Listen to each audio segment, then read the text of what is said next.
जिस दौर में हम जिंदगी गुजार रहे हैं, करीब है कि दज्जाल के फितने नमूदार हो सकते हैं। दज्जाल के आने के औकात करीब तर बताए गए हैं, लेकिन उसमें एक चीज ये भी है, एक अलामत ये भी मैं आपको बताऊं, दज्जाल उस वक्त जाहिर होगा जब उसके बारे में जिक्र करना छोड़ दिया जाएगा, यानी उलमा बयान करना बंद कर चुके होंगे, अवेयरनेस नहीं होगा। इसीलिए जब तक दज्जाल के बारे में बेदारी कायम रहेगी, उम्मीद ये है कि वो जाहिर नहीं होगा। हुजूर पाक सल्लल्लाहु तआला अलैहि वसल्लम के जमाने में एक सहाबी हजरत तमीम दारी, वो समंदर के सफर पर थे और उनकी कश्ती अचानक टूट गई या फिर रास्ता भटक गई, और वो रास्ता भटक करके किसी एक ऐसे जजीरे पर जाकर लगी जो अनजान था, जजीरा आइलैंड। और वहां हजरत तमीम दारी जाते हैं तो देखा अजीब व गरीब किस्म की मखलूक, और पहले वहां पर उन्होंने एक औरत को देखा जो काफी लंबे बालों से वहां पर जकड़ी हुई दिखती थी, और उसके बाद पूछा गया कि ये कौन से हम जजीरे में आ गए और ये कहाँ की मामला था।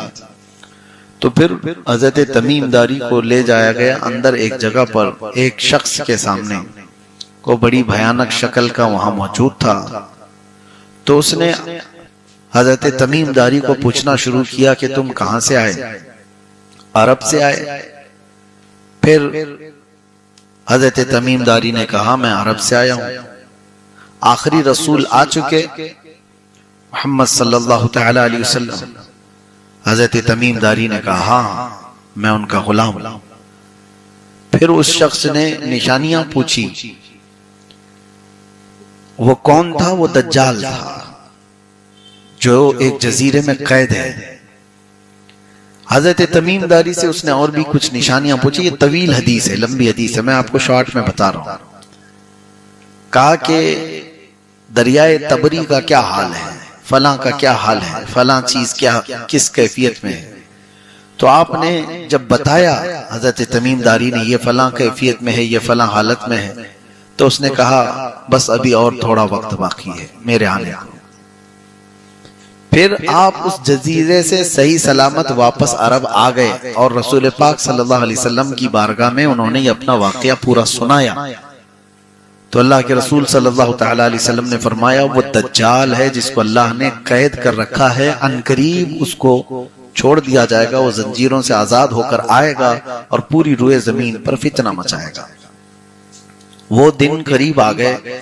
अब सोचो 1400 साल पहले हजरत तमीम दारी रज़ियल्लाहु तआला अन्हु जो सहाबी रसूल हैं, उन्होंने देखा यह अल्लाह का ये निजाम था जो जाहिर करना चाहता हो अल्लाह ताला, जिसकी वजह से हजरत तमीम दारी का उधर जाना हुआ और उसको देखना हुआ और वापस आकर खबर देना हुआ। उसके बाद रसूल करीम सल्लल्लाहु तआला अलैहि वसल्लम हर वक्त ये दुआ फरमाते थे, अल्लाहुम्मा इन्ना नऊज़ु बिका मिन फितनतिल मसीहिद दज्जाल।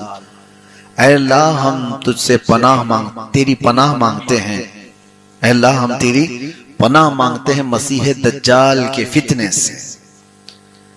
तो ये दज्जाल का फितना जाहिर होने के करीब है। उसकी अलामात जो बयान की गई वो तो बड़ी अलामतों में से तो एक ये है कि वो पूरी दुनिया में सच को झूठ साबित किया जा रहा होगा और झूठ को सच बताया जा रहा होगा। क्या ये मीडिया दज्जाली नहीं है? इसके लिए हम कहते हैं दज्जाल, ये अरबी लफ्ज है दजल से। दजल कहते हैं धोखा देने वाले को, सच को छुपाने वाले को, ये दजल फरेब जिसको कहते हैं, उसी से दज्जाल है, बहुत बड़ा धोखा देने वाला। वो है शैतान, लेकिन वो खुदा बन करके लोगों के सामने आएगा। वो अपनी ऐसी ऐसी चीजें दिखाएगा कि आसमान से बारिश बरसाकर, जमीन से सब्जे उगाकर, बल्कि मुर्दे को वो जिंदा करके भी दिखाएगा। एक बड़ी आजमाइश हुई, तुम्हारे सामने अगर मुर्दे को कोई जिंदा करके दिखाए, क्या कहोगे? ईमान का बड़ा उस वक्त कठिन इम्तिहान होगा। और हदीस पाक में वो अपने एक हाथ में जन्नत और एक हाथ में दोजख लेकर के चल रहा होगा, दिखाएगा। और उसकी जन्नत में हरियालियां, बगीचे, सब कुछ होंगे, और जहन्नम में आग उगल रही होगी। और वो कहेगा जो मुझे मानेगा मेरी जन्नत में, जो मुझे इनकार करेगा मैं अपनी दोजख में डाल दूंगा। लेकिन फरमाया गया हकीकत में उसका उलट होगा, वो दज्जाल है, हकीकत को छुपाने वाला। जो उसकी जन्नत में जाएगा वो हकीकत में अल्लाह की दोजख में जाएगा, और जिसको वो अपनी दोजख में डालेगा वो हकीकत में अल्लाह की जन्नत में जाएगा। तो वो दजल और फरेब से काम लेने वाला। मैंने ये जिक्र इसलिए छेड़ा कि हमें पनाह तो मांगना है, लेकिन साथ में एक वजीफा मैं बता रहा हूं।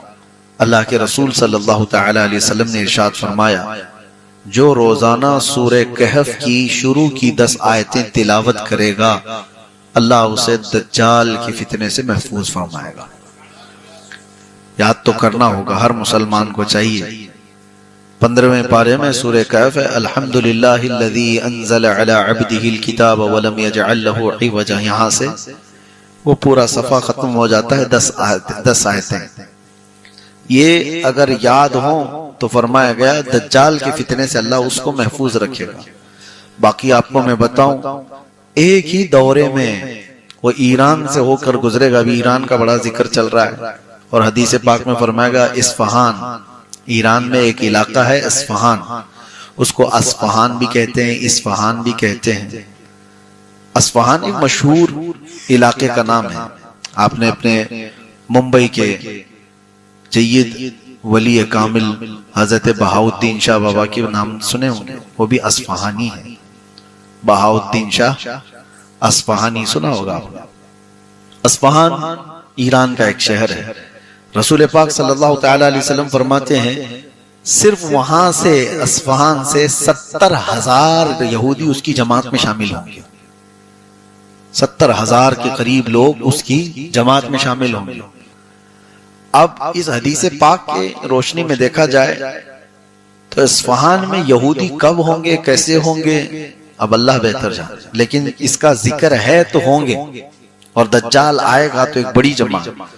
और दूसरी एक और रिवायत है कि उसकी फौज में कसरत से औरतें होंगी, उसकी फौज में कसरत से औरतें होंगी। औरतों को कोई भी बाबा आज ठग लेता है तो दज्जाल क्यों नहीं ठगेगा? हाँ, यहाँ सारे बाबाओं के पास भीड़ अगर किसी की है तो किसकी है? औरतों की है। सारे मसले जो है ना औरतों को ही है, और यही इनकी हरकतें इन्हें दज्जाल के फितने में मुलविस कर देंगी, जो आज ये कर रही हैं औरतें। छोटी छोटी चीजों पर इनको बाबाओं के चक्कर लगाने हैं, इनको अपने मर्द को मुट्ठी में रखना है, शोहर को घर में रखना है, बच्चों को फरमाबरदार बनाना है। सारी चीजें ठीक है, हर चीज बाबा के गंडे और तावीज से नहीं होते। और कितनी औरतें ऐसी हैं जो औलाद के लिए बेटा चाहिए, बेटी चाहिए, और पता नहीं क्या क्या चाहिए, इस सिलसिले में वो बहकती चली गई। कितने तो ऐसे हैं जो हमारे सामने भी आकर के तारीफ करते हैं, फला बाबा बहुत पहुंचे हुए हैं, और इसलिए हम उनके पास जाते हैं। फिर चंद सालों के बाद पता चलता है कि उसने इनको ही पहुंचा दिया। मुआज़िल्लाहि रब्बिल आलमीन। कितने लोगों की इज्जतें लुट गईं, कितने वहां पर बर्बाद हुए। ये छोटी छोटी जगहों पर जब ये बहक जा रहे हैं तो आप सोचो दज्जाल तो रियल करके दिखाएगा। ये तो खाली वादा करके भेजते हैं ना। तुम्हारे 100% बंगाली बाबाओं के वो अखबार में आते भी हैं, ऐड आते हुए देखते होंगे, 100% रिजल्ट है, 110 भी आते हैं। तो यहां तो सिर्फ इनके दावे हैं कि नौकरी पक्की है, तलाक भी पक्की है, मोहब्बत भी पक्की, अदावत भी पक्की, सब इनके पास दावे हैं। लेकिन दज्जाल तो सामने रियल करके दिखा देगा। बाद की बात नहीं, अभी देख लो, बारिश बरस जाएगी, सब्जा उग जाएगा, मरा हुआ आदमी जिंदा खड़ा हो जाएगा, जिंदे को वो मार भी देगा, मौत दे देगा। ये सारी चीजें दजल कहलाती हैं। दजल ये हकीकत नहीं है। अल्लाह तबारक व तआला ने उसको जो चीजें दी हैं वो हकीकत को छुपाएगा इंसानों के सामने। और इसीलिए हदीस पाक में बार बार इसके मुतालिक अवेयरनेस पैदा किया गया है कि ऐसे सख्त इम्तिहान में तुम्हें साबित रहना कितना बड़ा कठिन मामला है। और हुजूर ने फरमाया आदम अलैहिस्सलाम से लेकर कयामत तक आने वाले जमाने तक इससे बड़ा कोई फितना रोए जमीन पर नहीं होगा दज्जाल के फितने से बड़ा फितना। सबसे बड़ा फितना है रोए जमीन का ही, उससे बड़ा फितना। और जिससे रसूलुल्लाह पनाह मांग रहे हो, हुजूर पाक सल्लल्लाहु ताला अलैहि वसल्लम पनाह मांगते हो रोजाना, तो फिर वो कितना खतरनाक फितना होगा। और हम लोग अभी आसानी से इसको सुन करके ऐसे ही गुजर जाते हैं। डरो कहीं ऐसा ना हो कि उस वक्त लोग देखा देखी माल के चक्कर में, शोहरत के चक्कर में उसके पीछे लग जाएं। हाँ, उसकी एक बात ये भी बताई गई, माल चाहिए तो वो भी उसके पास मिलेगा, फेम चाहिए वो भी उसके पास मिलेगा, पावर चाहिए, तख्त हुकूमत, वो भी उसके पास मिल जाएगा। बहुत जल्दी जल्दी वो चीजें दे देगा।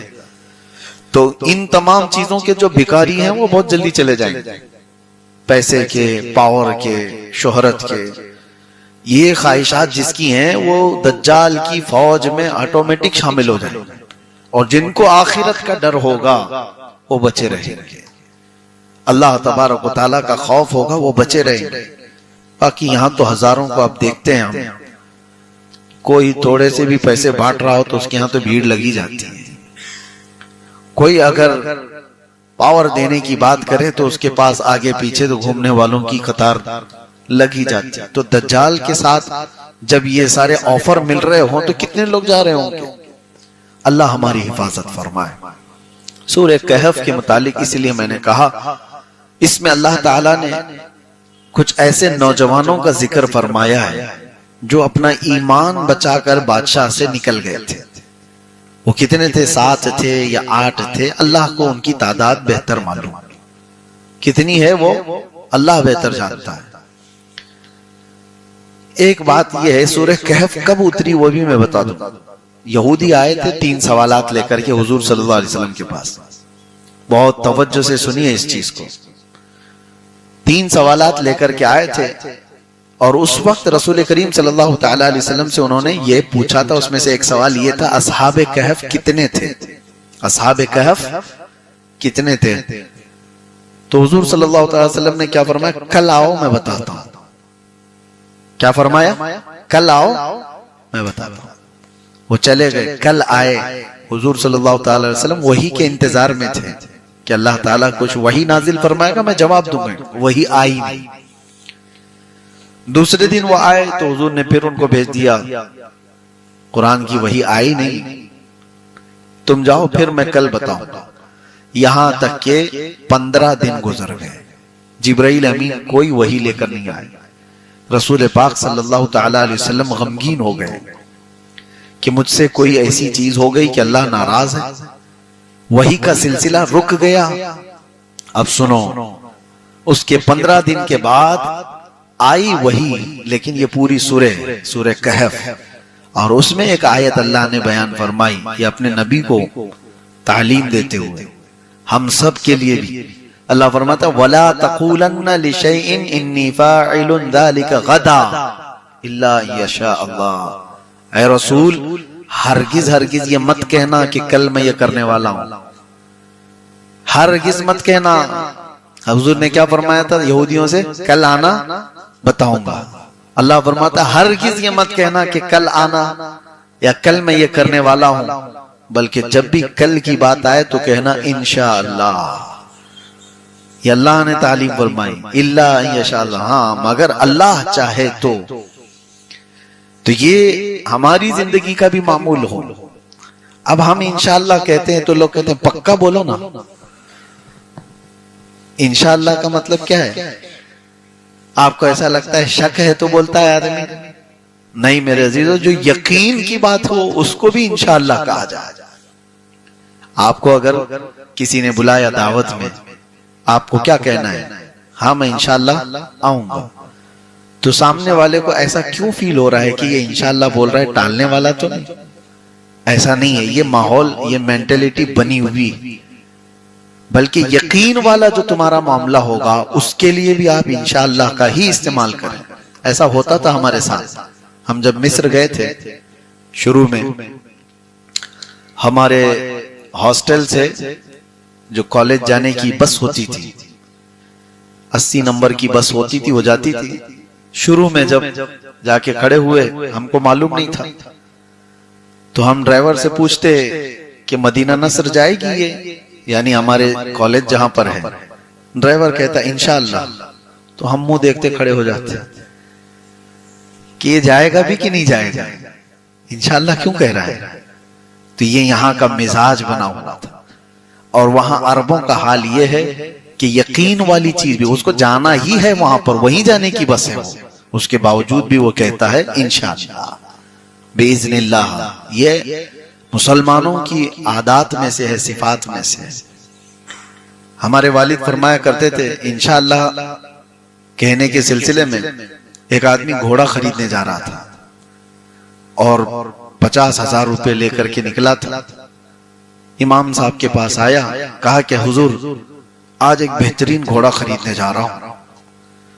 तो हजरत ने कहा इंशाअल्लाह कहो। इसने कहा काहे को इंशाअल्लाह, पैसा भी तैयार, सब कुछ तैयार, मार्केट सामने है, अभी जाऊंगा शाम में घोड़ा लेके आऊंगा, सब कुछ रेडी है, फिर क्या इंशाअल्लाह कहना है।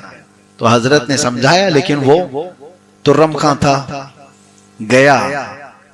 घोड़ा बाद में खरीदूंगा, पहले होटल में बैठ के बिरयानी खाया, जम के बिरयानी खाया।